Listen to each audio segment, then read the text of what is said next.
واشف مرضانا ومرضى المسلمين يا رب العالمين.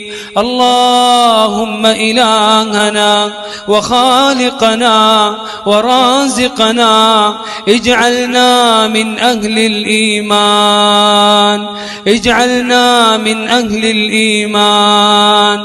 اللهم أحسن خواتيمنا، اللهم اجعل آخر كلامنا من الدنيا لا إله إلا أنت. اللهم اجعل آخر كلامنا من الدنيا لا إله إلا الله. اللهم اجعل قبورنا روضة من رياض الجنة. اللهم اجعلنا نخرج من قبورنا آمنين مطمئنين يا كريم.